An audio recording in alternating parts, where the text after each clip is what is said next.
Bill Gates once said, "I choose a lazy person to do a hard job, because a lazy person will find an easy way to do it." But here's what nobody tells you about this quote. The most successful people aren't the ones grinding 16-hour days. They're not the 5 a.m. warriors posting gym selfies. They're the ones everyone calls lazy. And by the end of this video, you'll discover the 3 types of laziness that separate millionaires from people who just work hard. But first, you need to know why everything you've been taught about success is backwards. I'm gonna reveal the dark side of hustle culture that no productivity guru wants you to know, and the billion-dollar laziness strategy that built Amazon, Microsoft, and Tesla. The lazy genius paradox. Here's the thing everyone misses. Society has brainwashed us into thinking lazy equals unsuccessful. But that's not laziness, that's apathy. Real laziness? It's what I call strategic efficiency. While everyone else is busy being busy, lazy people ask one question: how can I get better results with less effort? They don't work harder, they work backwards. And this backwards thinking is exactly what created the iPhone. I'll show you how in a minute. The lazy person looks at a 10-hour task and thinks there has to be a 2-hour way to do this. The hard worker just works harder. Guess who wins in the long run? The hustle culture lie. Here's what the productivity industry doesn't want you to know. Stanford University studied over 100,000 workers. They found that productivity actually drops after 50 hours per week. Not improves, drops. But here's the kicker.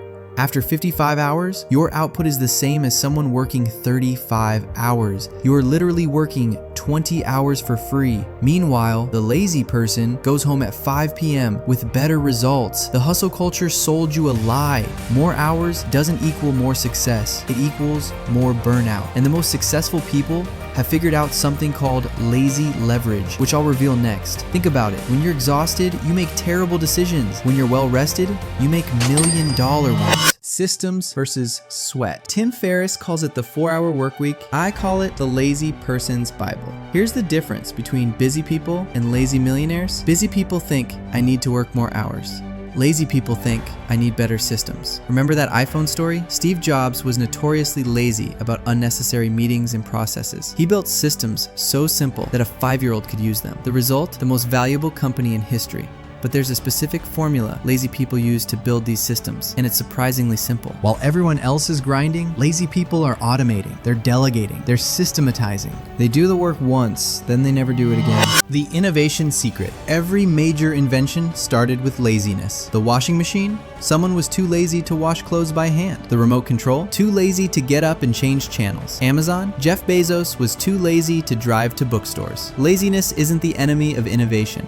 It's the mother of innovation. Here's that formula I mentioned. Lazy people follow what I call the ACE system. Automate everything possible, capture systems that work, eliminate unnecessary tasks. But there's one type of laziness that will destroy your life, and most people don't know the difference. The lazy brain constantly asks, is there a better way? The hardworking brain asks, how can I work harder? One question builds empires, the other builds burnout. The dangerous side of laziness. Not all laziness creates success. Some laziness creates disaster. There are 3 types of lazy people. Type 1, the avoider, runs from responsibility. This is toxic laziness. Type 2, the procrastinator, delays everything until crisis. This is fearful laziness. Type 3, the optimizer, finds easier paths to better results. This is strategic laziness. Successful lazy people aren't avoiding work, they're avoiding waste. Remember that dark side of hustle culture? Here it is. Hustle culture celebrates being busy